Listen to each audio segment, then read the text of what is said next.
ಪ್ರೀತಿಯ ಸ್ನೇಹಿತರೆ, ಬಹಳಷ್ಟು ಜನ ಇವತ್ತು ಮಾಧ್ಯಮವನ್ನ ನೀವು ಟಿವಿ ಆನ್ ಮಾಡಿದ ತಕ್ಷಣ ಒಂದೇ ಸುದ್ದಿ ಬಹಳ ಪ್ರಮುಖವಾಗಿ ರಾರಾಜಿಸ್ತಾ ಇದೆ. ಆ ಸುದ್ದಿ ಏನು ಅಂತಂದ್ರೆ ಸಿದ್ದರಾಮಯ್ಯನವರ ವಿರುದ್ಧ ಲೋಕಾಯುಕ್ತ ಎಫ್ಐಆರ್ ಮಾಡಿಬಿಟ್ಟಿದೆ. ಸೊ ಹೀಗಾಗಿ ಸಿದ್ದರಾಮಯ್ಯನವರ ರಾಜೀನಾಮೆಯನ್ನ ವಿರೋಧ ಪಕ್ಷಗಳು ಡಿಮ್ಯಾಂಡ್ ಮಾಡ್ತಾ ಇದ್ದಾವೆ.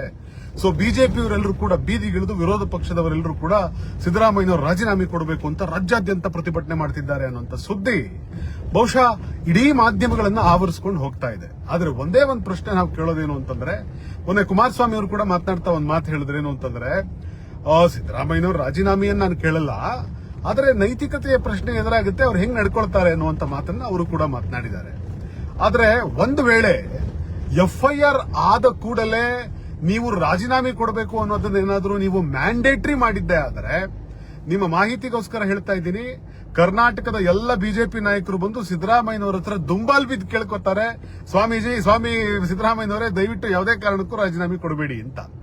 ಯಾಕೆ ಮಾತು ಹೇಳ್ತಾ ಇರೋದು ಅಂತಂದ್ರೆ, ಇವತ್ತು ನಮ್ಮ ಬಿಜೆಪಿ ನಾಯಕರುಗಳನ್ನೇ ಒಂದ್ಸರ್ತಿ ನೀವು ತಿರುಗಿ ನೋಡಿದ್ರೆ ಎಫ್ಐಆರ್ ಆದ ಕಾರಣಕ್ಕೆ ರಾಜೀನಾಮೆ ನೀಡಬೇಕು ಅನ್ನೋದನ್ನೇ ನೀವು ಮಾನದಂಡ ಮಾಡಿಬಿಟ್ರೆ, ಇವತ್ತು ಮೊದಲನೇ ಲಿಸ್ಟ್ ಒಳಗಡೆ ಇವತ್ತು ಯಾರು ನಿಂತ್ಕೋತಾರೆ ಅಂತಂದ್ರೆ, ಬಿಜೆಪಿಯ ಕೇಂದ್ರ ಸಚಿವೆ ಆಗಿರುವಂತಹ ನಮ್ಮ ನಿರ್ಮಲಾ ಸೀತಾರಾಮನ್ ಅವರು, ಫಿನಾನ್ಸ್ ಮಿನಿಸ್ಟರ್ ಆಗಿರುವಂತಹ ನಿರ್ಮಲಾ ಸೀತಾರಾಮನ್ ರವರ ವಿರುದ್ಧ ಎಫ್ಐಆರ್ ಆಗಿದೆ. ಯಾತಕ್ಕಾಗಿ ಎಫ್ಐಆರ್ ಅಂತಂದ್ರೆ, ಅವತ್ತು ಈ ಎಲೆಕ್ಟ್ರಾಲ್ ಬಾಂಡ್ಸಿನ ವಿರುದ್ಧವಾಗಿ, ಎಲೆಕ್ಟ್ರಾಲ್ ಬಾಂಡ್ಸ್ ನ ಹೆಸರಲ್ಲಿ ಏನ್ ದೇಶದಲ್ಲಿ ಲಕ್ಷಾಂತರ ಕೋಟಿಯ ಹಗರಣ ನಡೆದಿದೆ ಅನ್ನುವಂತ ಒಂದು ದೊಡ್ಡ ಒಂದು ಚರ್ಚೆ ಇದೆ, ಅದರ ವಿರುದ್ಧವಾಗಿ ಇವತ್ತು ಅವರ ವಿರುದ್ಧ ಇದು ಒಂದು ಎಫ್ಐಆರ್ ಆಗಿದೆ.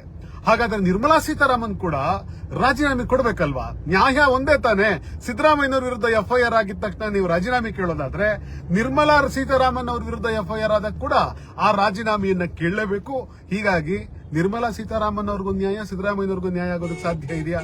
ಅದೇ ತರ ಇವತ್ತು ನಮ್ಮ ಕೇಂದ್ರ ಸಚಿವರಾಗಿ ಕರ್ನಾಟಕದಿಂದ ದೆಹಲಿಗೆ ಹೋಗಿರುವಂತ ಕುಮಾರಣ್ಣ ಅವರು, ಅವರ ವಿರುದ್ಧ ಅಂತೂ ಎಫ್ಐಆರ್ ಅಲ್ಲ, ಲೋಕಾಯುಕ್ತ ಚಾರ್ಜ್ ಶೀಟ್ ಅನ್ನೇ ಸಲ್ಲಿಕೆ ಮಾಡಿದೆ. ಸೊ ಹೀಗಾಗಿ ಇದು ಅವರಿಗೂ ಕೂಡ ಅಪ್ಲೈ ಆಗಬೇಕು, ಕೇಂದ್ರ ಮಂತ್ರಿ ಆಗಿರುವಂತಹ ಕುಮಾರಣ್ಣ ಅವ್ರಿಗೂ ಅಪ್ಲೈ ಆಗಬೇಕಾಗ್ತದೆ. ಮಾತ್ರ ಅಲ್ಲ, ಇವತ್ತು ನಮ್ಮ ಕುಮಾರಿ ಶೋಭಾ ಕರಂದ್ಲಾಜೆ ಅವರು ಕರ್ನಾಟಕದಿಂದ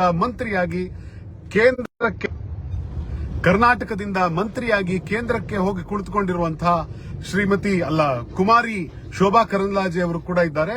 ಕುಮಾರಿ ಶೋಭಾ ಕರಂದ್ಲಾಜೆ ಅವ್ರ ಮೇಲೆ ಕೂಡ ಎಫ್ಐಆರ್ ಇದೆ. ಆದ್ರಿಂದ ಅವರು ಕೂಡ ರಾಜೀನಾಮೆ ಕೊಡಬೇಕಾಗ್ತದೆ. ಅದೇ ರೀತಿಯಾಗಿ ನೀವು ವಿ ಸೋಮಣ್ಣ ಅವರು ಇವತ್ತು ಕರ್ನಾಟಕದಿಂದ ರೈಲ್ವೆ ಖಾತೆಯನ್ನ ಹಿಡಿದಿದ್ದಾರೆ, ತುಮಕೂರಿನ ಸಂಸದರಿದ್ದಾರೆ. ಮಾನ್ಯ ಸೋಮಣ್ಣ ಅವರು ಕೂಡ ರಾಜೀನಾಮೆ ಕೊಡಬೇಕಾಗ್ತದೆ. ಯಾಕೆ ಮಾತುಗಳನ್ನೆಲ್ಲವೊಂದು ಹೇಳ್ತಾ ಇದ್ದೀನಿ ಅಂತಂದ್ರೆ, ನಾವೇನಿವತ್ತು ಮಾಧ್ಯಮದಲ್ಲಿ ನೋಡ್ತಾ ಇದ್ದೀವಿ, ಬಿಜೆಪಿಯವರು ಸಿದ್ದರಾಮಯ್ಯನವರ ವಿರುದ್ಧ ಎಫ್ಐಆರ್ ಆಗಿದೆ, ಸಿದ್ದರಾಮಯ್ಯನವರು ರಾಜೀನಾಮೆ ಕೊಡಬೇಕು ಅಂತ ಏನು ಕೇಳ್ತಾ ಇದ್ದಾರೆ.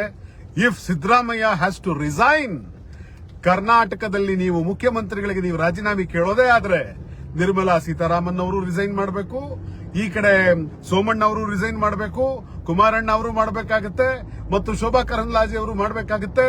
ಮಾತ್ರ ಅಲ್ಲ, ಕೇಂದ್ರದೊಳಗಡೆ ಏನಿಲ್ಲ ಅಂತ ಅಂದ್ರೂ ಕೂಡ ನಮ್ಮ ಸಚಿವರ ನೀವು ಪಟ್ಟಿ ಮಾಡಿಬಿಟ್ರೆ ಸುಮಾರು 23ರಿಂದ 24 ಜನ ಕೇಂದ್ರ ಸಚಿವರು ರಿಸೈನ್ ಮಾಡಿ ಮನೆಗೆ ಹೋಗಬೇಕಾಗತ್ತೆ. ಎಫ್ಐಆರ್ ಆದ ಕಾರಣಕ್ಕೋಸ್ಕರ ನೀವು ರಿಸೈನ್ ಮಾಡ್ತೀರಿ ಅಂತಂದ್ರೆ, ನರೇಂದ್ರ ಮೋದಿ ಅವರ ಸಂಪುಟದಲ್ಲಿರುವಂತಹ 24 ಜನ ಸಚಿವರುಗಳು ರಿಸೈನ್ ಮಾಡಿ ಹೋಗಬೇಕಾಗತ್ತೆ.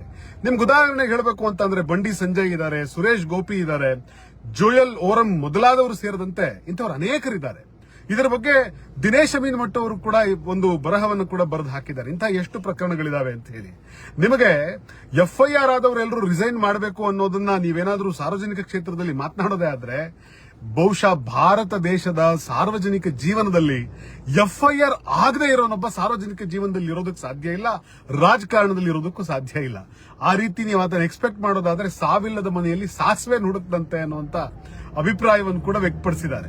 ನಾನು ಯಾಕೆ ಮಾತು ಹೇಳ್ತಾ ಇದ್ದೀನಿ ಅಂತಂದ್ರೆ, ಅಸೋಸಿಯೇಷನ್ ಫಾರ್ ಡೆಮಾಕ್ರೆಟಿಕ್ ರಿಫಾರ್ಮ್ಸ್ ಅನ್ನುವಂತ ಒಂದು ಸಂಸ್ಥೆ, ಎಡಿಆರ್ ಅನ್ನುವಂತ ಒಂದು ಸಂಸ್ಥೆ ತನ್ನ ವೆಬ್ಸೈಟ್ ನೊಳಗಡೆ ಒಂದು ವಿಚಾರವನ್ನ ಪ್ರಕಟಪಡಿಸಿದೆ. 2024 ಅಂದ್ರೆ ನರೇಂದ್ರ ಮೋದಿ ಅವರು 3ನೇ ಬಾರಿ ಗೆದ್ದು ಈ ದೇಶದ ಪ್ರಧಾನಮಂತ್ರಿ ಆಗಿರುವಂತಹ ಈ ಸಂದರ್ಭದಲ್ಲಿ 543 ಜನ ಲೋಕಸಭಾ ಸದಸ್ಯರು ಚುನಾವಣೆಯಲ್ಲಿ ಆಯ್ಕೆಯಾಗಿದ್ದಾರೆ.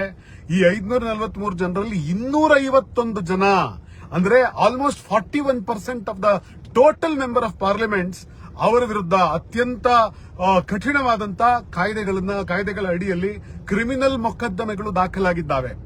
ಎಷ್ಟೆಲ್ಲ ಕ್ರಿಮಿನಲ್ ಮೊಕದ್ದಮೆಗಳು ಅವ್ರ ವಿರುದ್ಧ ಇದಾವೆ ಅಂತಂದ್ರೆ ಬಹಳಷ್ಟು ಜನರುಗಳ ವಿರುದ್ಧ, ಅದರೊಳಗೆ ಸುಮಾರು 131 ಜನರ ವಿರುದ್ಧ, ಸಂಸದರ ವಿರುದ್ಧ ಕೊಲೆ, ಅತ್ಯಾಚಾರ, ಸುಲಿಗೆ, ಅಪಹರಣ ಮತ್ತು ಹಾಫ್ ಮರ್ಡರ್ ಪ್ರಕರಣಗಳಿರುವಂತವ್ರು ಕೂಡ ಇದ್ದಾರೆ. ಹೀಗೆಲ್ಲ ಇರಬೇಕಾದ್ರೆ ಈ ದೇಶದ ತುಂಬಾ ಒಬ್ಬರೇ ರಾಜಕಾರಣಿ ಇರೋದು ಅನ್ನೋ ತರ ಸಿದ್ದರಾಮಯ್ಯನವರು ರಿಸೈನ್ ಮಾಡಬೇಕು. FIR ಆಗಿದೆ ಸಿದ್ದರಾಮಯ್ಯನವ್ರ ವಿರುದ್ಧ ಅಂತ ಹೇಳಿ ಸಿದ್ದರಾಮಯ್ಯನವ್ರ ಮುಂದೆ ಮುಗಿಬಿದ್ದಿದ್ದಾರೆ. ಬಹುಶಃ ನನಗನ್ಸುತ್ತೆ ಸಿದ್ದರಾಮಯ್ಯನವರ ಸಾರ್ವಜನಿಕ ಜೀವನದಲ್ಲಿ ಅವರು ಯಾವತ್ತಿಗೂ ಕೂಡ ಯಾವುದಕ್ಕೂ ಕೂಡ ಜಗ್ಗದೆ ಬಗ್ಗದೆ ನೇರವಾಗಿ ಮಾತನಾಡ್ತಾ ನಡೆದಿದ್ರು. ಇವತ್ತು ಕರ್ನಾಟಕದ ಉದಾಹರಣೆಯನ್ನೇ ತಗೊಂಡ್ರೆ ಇವತ್ತು ಶೋಭಾ ಕರಂದ್ಲಾಜೆ ಅವರಿದ್ದಾರೆ. ಶೋಭಾ ಕರಂದ್ಲಾಜೆ ಅವರ ವಿರುದ್ಧ ಭಾರತೀಯ ದಂಡ ಸಂಹಿತೆಯ ಅಡಿಯಲ್ಲಿ ದಾಖಲಾಗಿರುವಂತ 4 ಗಂಭೀರ ಪ್ರಕರಣಗಳಿದಾವೆ. ಇನ್ನೊಬ್ಬರು ಸಚಿವರು ಸೋಮಣ್ಣ ಅವರ ವಿರುದ್ಧ ಕೂಡ IPC ಅಡಿಯಲ್ಲಿ ದಾಖಲಾಗಿರುವಂತ ಪ್ರಕರಣಗಳಿದಾವೆ. ಸೊ ಹಾಗೆ BY ರಾಘವೇಂದ್ರ ಮತ್ತು PC ಮೋಹನ್ ರವರು ಅವರ ವಿರುದ್ಧ ಕೂಡ ಕ್ರಿಮಿನಲ್ ಪ್ರಕರಣಗಳು ದಾಖಲಾಗಿದ್ದಾವೆ.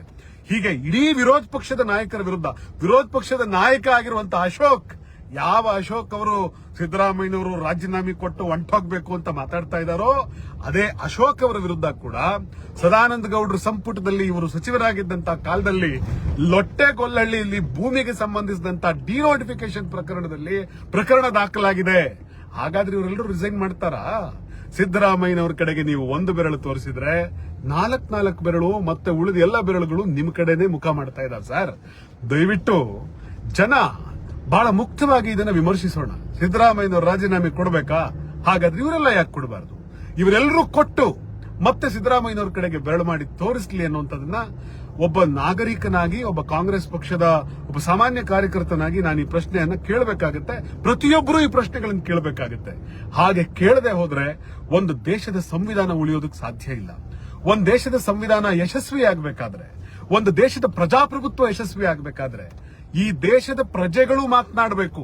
ಸಿದ್ದರಾಮಯ್ಯನವ್ರ ಪರವಾಗಿ ಮಾತಾಡಬೇಕು ಅಂತ ಹೇಳ್ತಾ ಇಲ್ಲ, ನ್ಯಾಯದ ಪರವಾಗಿ ಮಾತಾಡಬೇಕು. ಸಿದ್ದರಾಮಯ್ಯನವರು ರಿಸೈನ್ ಮಾಡೋದಾದ್ರೆ why not you? If you are asking the resignation of Siddaramaiah ji, why not you ಅನ್ನುವಂತ ಪ್ರಶ್ನೆಯನ್ನ ಜನಸಾಮಾನ್ಯರು ನೀವುಗಳು ಎದ್ದು ಪ್ರಶ್ನೆ ಕೇಳಬೇಕು. ಮಾಧ್ಯಮಗಳು ಕೂಡ ಈ ಪ್ರಶ್ನೆಯನ್ನ ಕೇಳಬೇಕಾಗಿತ್ತು. ಯಾಕೆ ಅಂದ್ರೆ ನಮ್ಮ ಮಾಧ್ಯಮಗಳು ಕೂಡ ಯಾವ ರೀತಿ ಇದಾವೆ ಅಂತಂದ್ರೆ, ಒಬ್ಬ ದೊಡ್ಡ ಉದ್ಯಮಿ ತನ್ನ ಮಗನ ಮದುವೆಯನ್ನ 5,000 ಕೋಟಿ ಖರ್ಚು ಮಾಡ್ತಾನೆ. ಆ 5,000 ಕೋಟಿ ಖರ್ಚು ಮಾಡಿ ತನ್ನ ಮಗನ ಮದುವೆಯನ್ನು ಮಾಡಿದಂತ ಉದ್ಯಮಿಯ ಮಗನ ಮದುವೆಯನ್ನು ಒಂದು ಸಣ್ಣ ಸುದ್ದಿಯಾಗಿ ತೋರಿಸಲ್ಲ, ಇಡೀ ತಿಂಗಳಗಟ್ಟಲೆ ಸಂಭ್ರಮಾಚರಣೆಯ ತರ ತೋರಿಸ್ತಾರೆ. ಇಂಥ ಫಾರಿನ್ ಡೆಲಿಗೇಟ್ಸ್ ಬಂದಿದ್ರು, ಇವಳು ಯಾರೋ ಹೀರೋಯಿನ್ ಬಂದಿದ್ಲು, ಬಾಲಿವುಡ್ ಹೀರೋಯಿನ್ಗಳು ಬಂದಿದ್ರು, ಬಾಲಿವುಡ್ ಹೀರೋಗಳು ಬಂದಿದ್ರು, ಹಾಲಿವುಡ್ ಹೀರೋಗಳು ಬಂದಿದ್ರು. ಸರಿ ಸರ್, ನೀವು ಒಬ್ಬ ವ್ಯಕ್ತಿಯ ಮಗನ ಮದುವೆಗೆ 5,000 ಕೋಟಿ ಖರ್ಚು ಮಾಡೋದು ನ್ಯಾಷನಲ್ ನ್ಯೂಸ್ ಆಗುತ್ತೆ, ತಿಂಗಳಗಟ್ಟಲೆ ಅದು ಟ್ರೆಂಡ್ ಆಗ್ತದೆ ಭಾರತ ದೇಶದಲ್ಲಿ. ಆದ್ರೆ ಇನ್ನೊಬ್ಬ ಉದ್ಯಮಿ ಇದ್ದಾನೆ, ಅಜೀಂ ಪ್ರೇಮ್ಜಿ ಅನ್ನುವಂತ ಉದ್ಯಮಿ. ಕರ್ನಾಟಕದ ಕನ್ನಡಿಗರ ಬಡ ಮಕ್ಕಳು ಸರ್ಕಾರಿ ಶಾಲೆಯಲ್ಲಿ ಕಲಿತಾ ಇದ್ದಾರೆ. ಆ ಸರ್ಕಾರಿ ಶಾಲೆಯಲ್ಲಿ ಕಲಿತಿರುವಂತ ಮಕ್ಕಳಿಗೆ 3,000 ಕೋಟಿ ಕೊಟ್ರು. ಅದನ್ನ ಅಂದ್ರೆ ಮೊಟ್ಟೆ ತಿನ್ನಬೇಕು, ಆ ಮಕ್ಕಳಿಗೆ ಪೌಷ್ಟಿಕಾಂಶ ಯುಕ್ತ ಆಹಾರ ಸಿಗಬೇಕು ಅಂತ ಹೇಳಿ. ಮಾಂಸಾಹಾರಿ ಮಕ್ಕಳಾದ್ರೆ ಮೊಟ್ಟೆ ಸಿಗಬೇಕು, ಸಸ್ಯಾಹಾರಿ ಮಕ್ಕಳಾದ್ರೆ ಅವರಿಗೆ ಚಿಕ್ಕಿ ಬಾಳೆಹಣ್ಣು ಕೊಡಬೇಕು ಅಂತ ಹೇಳಿ ಸರ್ಕಾರಿ ಶಾಲೆಯ ಮಕ್ಕಳಿಗೆ 3,000 ಕೋಟಿ ಕೊಟ್ಟರಲ್ಲ. ನಮ್ಮ ನ್ಯೂಸ್ಗಳಲ್ಲಿ ನಾವು ನೋಡೋದಕ್ಕೆ ಸಾಧ್ಯ ಆಯ್ತಾ? ಹೀಗಾಗಿ ಮಾಧ್ಯಮಗಳು ನಿಜವಾಗಿಯೂ ಕೂಡ ಯಾವ ವಿಚಾರದ ಬಗ್ಗೆ ನಾವು ಮಾತನಾಡಬೇಕು, ನಾವು ಮಾತಾಡ್ತಿದೀವ ಗೊತ್ತಿಲ್ಲ. ಆದ್ರೆ ಜನ ಮಾತ್ರ ಪ್ರಜಾಪ್ರಭುತ್ವ ಉಳಿಬೇಕಾದ್ರೆ, ಈ ಒಂದು ಪ್ರಜಾಪ್ರಭುತ್ವ ವ್ಯವಸ್ಥೆ ಮತ್ತು ಸಾಂವಿಧಾನಿಕ ವ್ಯವಸ್ಥೆ ಉಳಿಬೇಕಾದ್ರೆ ನಾವು ಈ ಪ್ರಶ್ನೆಗಳನ್ನು ಕೇಳಬೇಕು.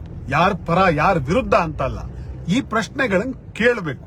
ಕೇಳಿದ್ರೆ ಮಾತ್ರ ಬಹಳ ಕಷ್ಟದಿಂದ ಉಳಿಸಿಕೊಂಡು ಬಂದಂತ ಈ ಸ್ವಾತಂತ್ರ್ಯ ಉಳಿಯುತ್ತೆ. ಈ ರೀತಿ ನಾವು ಪ್ರಶ್ನೆ ಕೇಳಿದ್ರೆ ಮಾತ್ರ ಸಂವಿಧಾನ ಉಳಿಯುತ್ತೆ, ಸಂವಿಧಾನದ ಮೌಲ್ಯಗಳು ಉಳಿತವೆ. ಈ ರೀತಿ ಪ್ರಶ್ನೆ ಕೇಳಿದ್ರೆ ಮಾತ್ರ ಈ ದೇಶದ ಡೆಮಾಕ್ರಸಿಗೆ ಒಂದು ಅರ್ಥ ಬರುತ್ತೆ. ಭಾರತದ ಜನ ಪ್ರಶ್ನೆ ಕೇಳೋಣ, ಕನ್ನಡಿಗರು ಪ್ರಶ್ನೆ ಕೇಳೋಣ. ಬಹುಶಃ ಇಡೀ ದೇಶದ ಅತ್ಯಂತ ಪ್ರಜ್ಞಾವಂತ ಜನರು ನಾವಿದ್ದೀವಿ, ನಾವು ಪ್ರಶ್ನೆ ಕೇಳೋಣ. ಸಿದ್ದರಾಮಯ್ಯನವರು ರಾಜೀನಾಮೆ ಕೇಳೋದಾದ್ರೆ ವೈ ನಾಟ್ ಯು? ನಿನ್ನೆ ತಾನೇ ಕುಮಾರಣ್ಣ ಅವ್ರನ್ನ ಲೋಕಾಯುಕ್ತ ಅವರು ಕರೆಸಿ ಮಾತನಾಡಿದ್ದಾರೆ. ಅಂದ್ರೆ ಅವ್ರನ್ನು ಕೂಡ ಕರೆದು ತನಿಖೆ ಬಗ್ಗೆ ಮಾತನಾಡಿದ್ದಾರೆ, ಅವರ ಪ್ರಕರಣದ ಬಗ್ಗೆ. ಕುಮಾರಸ್ವಾಮಿ ಅವ್ರನ್ನ ಕರೆದು ಮಾತನಾಡಿದ್ದು ಅಷ್ಟೇ ಪ್ರಮಾಣದಲ್ಲಿ ಸುದ್ದಿ ಆಗಬೇಕು. ಅದೇ ಪೋಕ್ಸೋ ಪ್ರಕರಣದಡಿಯಲ್ಲಿ ಇನ್ನೊಬ್ರು ಹಿರಿಯ ನಾಯಕರನ್ನ ಯಡಿಯೂರಪ್ಪನವ್ರನ್ನ ಕರೆಸಿ ಮಾತನಾಡಿದ್ದಾರೆ, ಅದು ಕೂಡ ಅದೇ ಪ್ರಮಾಣದಲ್ಲಿ ಸುದ್ದಿ ಆಗಬೇಕು.